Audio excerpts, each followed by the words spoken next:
চালু করেছে বিলেট না হাটটা না না বুঝছে কোনটা চালু এটা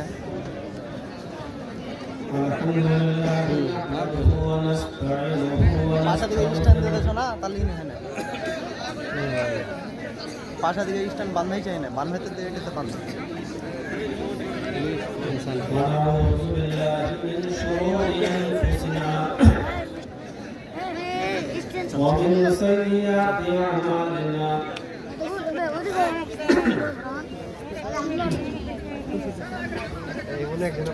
من يهده الله فلا مضل له